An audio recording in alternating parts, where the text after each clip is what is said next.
Good day. I am Dr. Amanda van der Westhuizen from the Department of Psychology at the University of Pretoria. I am a counseling psychologist by profession, but I'm also a trafficking in persons researcher. And one issue about trafficking in persons that captivates me is the perplexing relationship dynamics between traffickers and their victims, and how that relationship influences both the protection and prevention functions.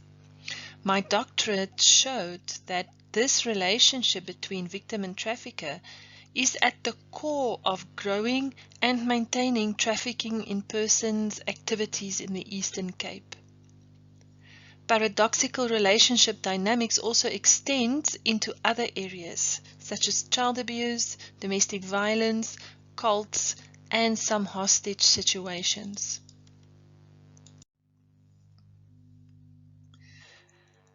Trauma bonding theory and Stockholm syndrome is often used interchangeably.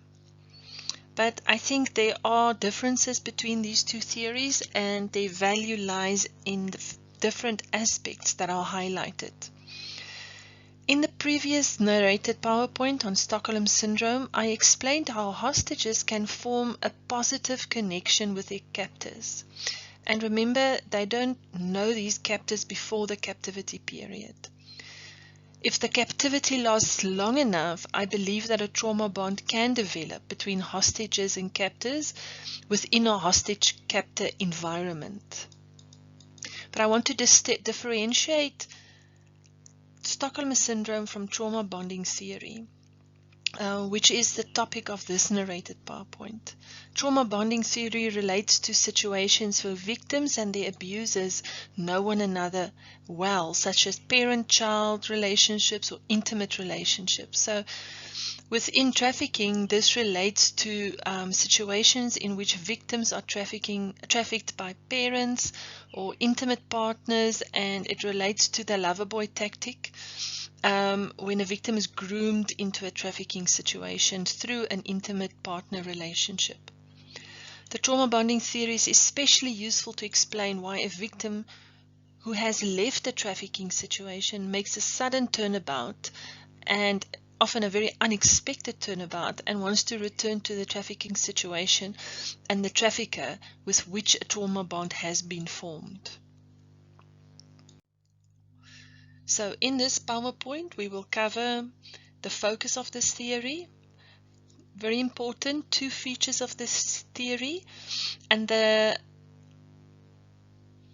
elastic band snaps back refers to the sudden turnabout that people who have a trauma bond with an abuser have, and then the value of this theory I will briefly look at. So when persons stay in abusive, violent, traumatic, and exploitative relationships, we are very likely to put the victim under the magnifying glass. We look for individual characteristics which may explain the reasons why he or she does not leave the abusive relationship, and if they leave, why they are likely to return to the relationship. For example, individual characteristics can center about ideas that the victim is masochistic, that the victim enjoys the abuse or believes they deserve the abuse, and therefore unconsciously invites the abuse. And sometimes we believe people who stay in these relationships have self-destructive tendencies, or we say they're weak. They may not have self-respect or low self-esteem. Other people look at socio-economic circumstances, for example, surmising that social or economic obstacles are in the way of leaving exploitative relationships. From this point of view, we can therefore think that a victim of trafficking remains in a trafficking situation, first because of the abuse of their vulnerability, or because of the violence or the threats of violence. We can think about all the characteristics of a victim. If we look at, for example, that they're abused to drugs, or maybe they don't have a family to go back to, or a community that will not stigmatize them. And we can think of things like that, why victims don't leave, and maybe why they go back. But when there are subtle relationship dynamics at play, it's harder to pick it up, and it's even harder to understand and explain. But through the trauma bonding theory, we can attempt to get a better grasp of paradoxical relationship dynamics between traffickers and victims.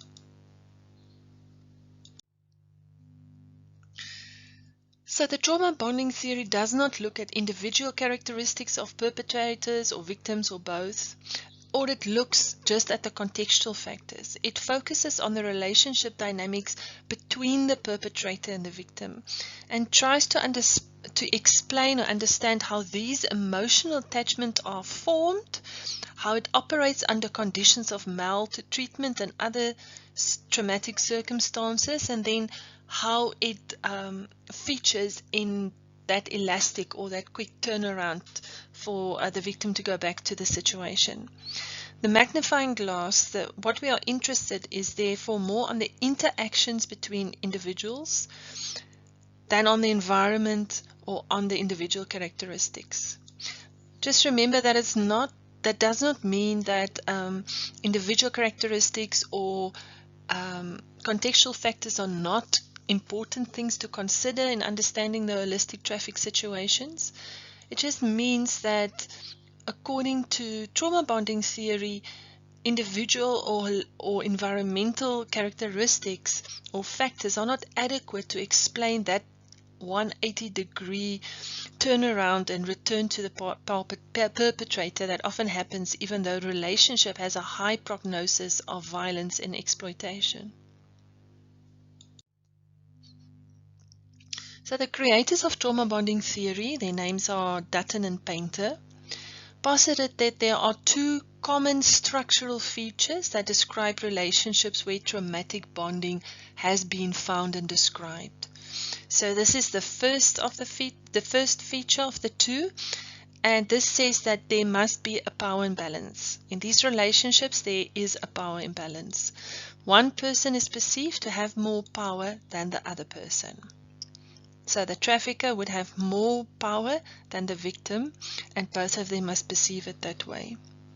As the power imbalance increases, the subjugated person has more negative thoughts and feelings about themselves, and they regard themselves as more incapable of defending themselves and becoming more powerless.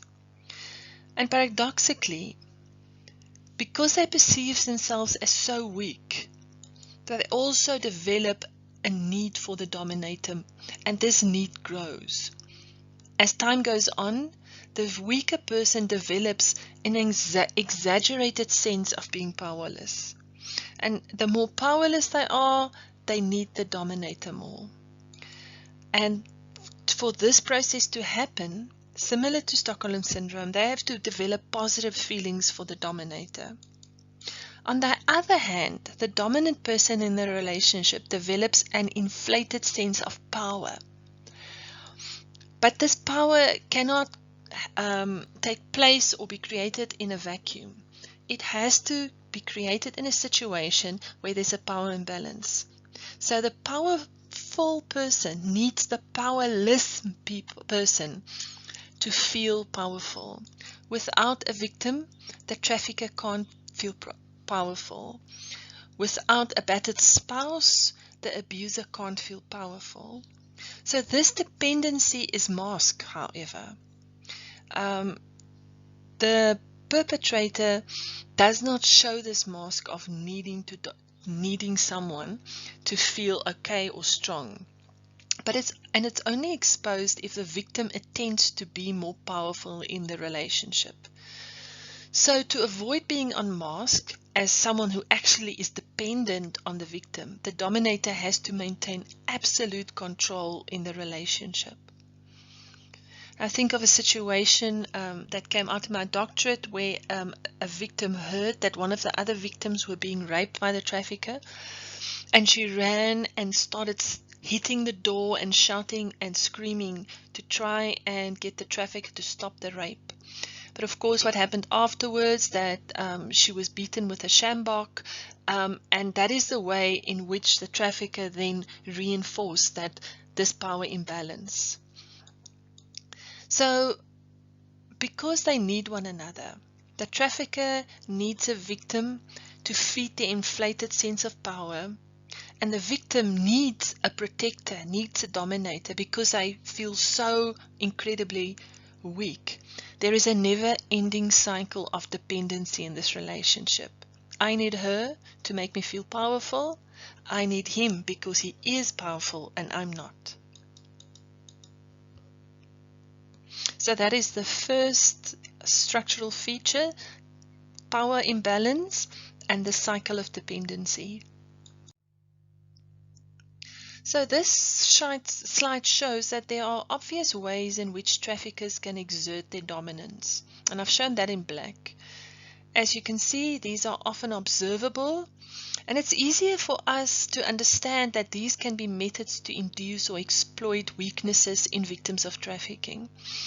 And these include, like you see, violence or threats of violence, debt bondage, or inducing or exploiting addictions to substances. And these are very clearly stated in the TIP Act, and I have know that you know that these coercive control methods exist. But there are also more subtle ways in which coercive control is induced and the cycle of dependency is maintained and sometimes even increased. So these I've shown in blue.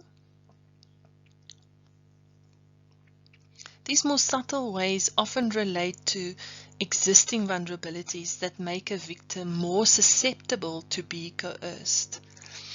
For example, the first one is there could be already existing vulnerabilities, and it could be subtle. It might not be something that you can see, for example, like an addiction to substances. For example, if there's been a lack of a stable family environment and hopes for a better life, those can be exploited by someone who has power and is willing to use that power.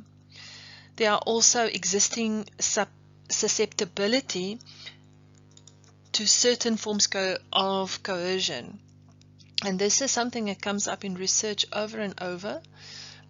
If someone has been previously abused, they're susceptible, and they're more susceptible to certain forms of coercion. And what this means is that if people grow up in situations where emotional, physical, financial, verbal abuse are normalized, they might not like it, but to them that is a type of normal. It's unhealthy, but it's familiar, and that makes them susceptible to be pulled into relationships that is familiar, but it's unhealthy. They don't realize that their boundaries are broken the whole time, or that this is a person who is going to turn out to be an abuser. And then also, one cannot underestimate the power of depletion and to help maintain a power imbalance. By constantly maintaining coercive control by the trafficker, the victim is constantly on alert, constantly aware that in some way the powerful partner is going to enforce power. So the whole time, it's like the nerves are turned out to the outside to pick up all the signs about this person and how they might react. And the trafficker can contribute to depletion, for example, by controlling how much a victim is allowed to eat. The trafficker can induce starvation, and when people starve consistently, it induces apathy and it increases sense of powerlessness. That then maintains the homeostasis in this relationship of power imbalance.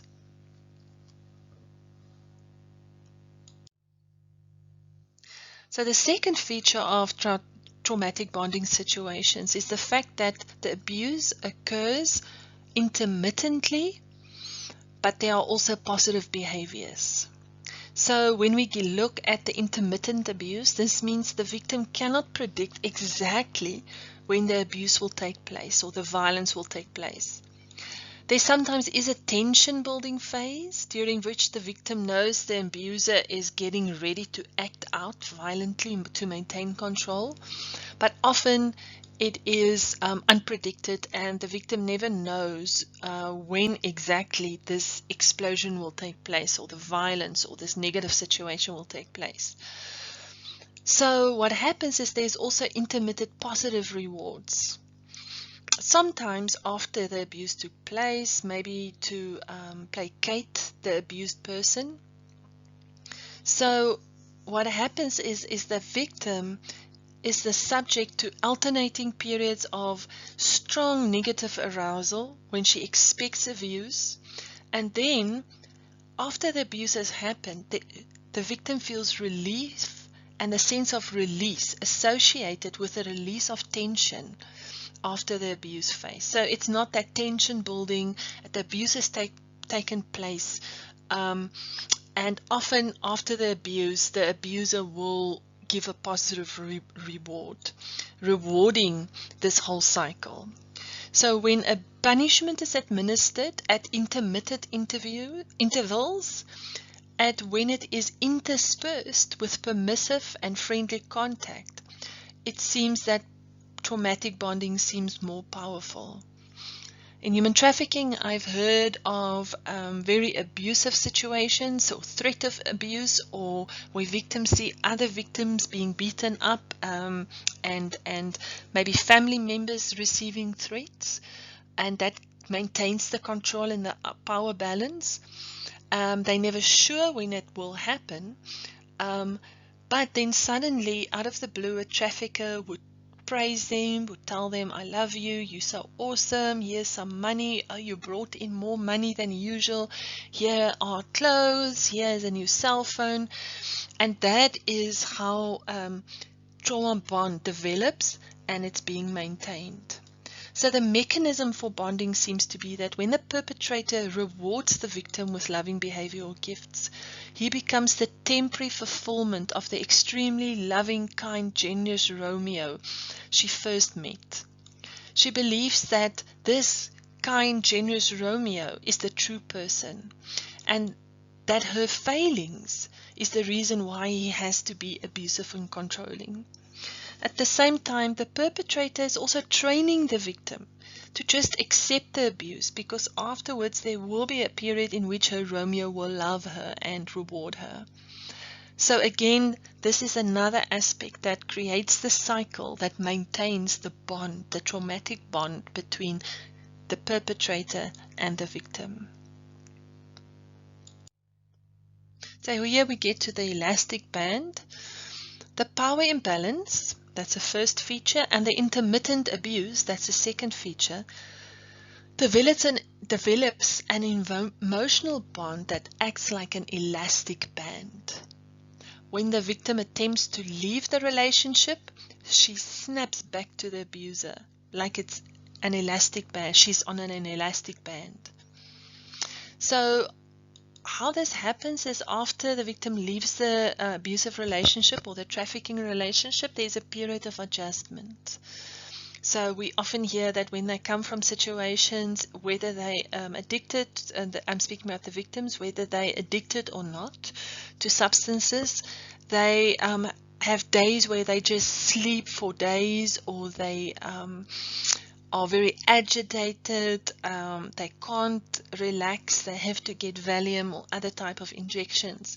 So after the victim leaves the relationship, there's a period of adjustment. They are often so traumatized, and there often is substance abuse, that it takes a while for them to recover physically from a constant cycle of tension and violence, and then a little bit of reward.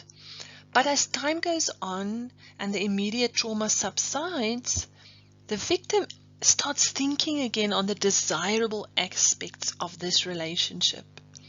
So when the victim feels better, this hidden attachment bond, this traumatic bond is triggered. And this is the power of the trauma bond that developed between the victim and the abuser. The victim increasingly remembers her Romeo when he was kind, when he made her feel good, when he rewarded her, and made her feel like she's cared for. And so her memory of the abuse that has taken place changes. And in her mind, she reduces the likelihood that abuse will happen in the future. And we call those cognitive distortions. And Dutton and Painter believed that it's this shift in beliefs, in cognitions, that is the result of the trauma bond. It is the trauma bond that remains, even if the victim has left the abusive situation. And as soon as she feels better, the trauma bond triggers these cognitive distortions. It wasn't as bad as I felt. Remember how nice it felt. Remember, I had freedom there and he let me do whatever I wanted. And she forgets how bad it was, and she thinks how good it could be, and she plays down the likelihood that it could happen again. And for that reason, victims of trafficking often want to or abscond and run back to the trafficking situation because the trauma bond has been triggered. Now remember, the trauma bond is a mutual bond. The perpetrator needs to dominate someone in order to feel powerful.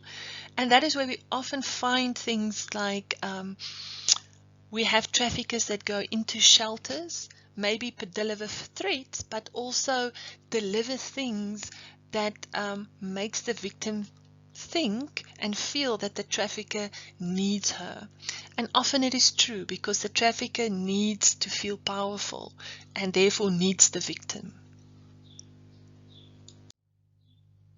So I've given you a really simplified version of the theory and didn't go all Freudian on you.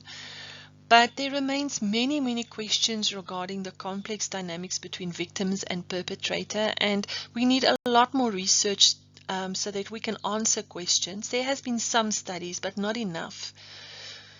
But the trauma bonding and Stockholm theories have implications for policy, and I'll briefly just give you a few ideas that I have.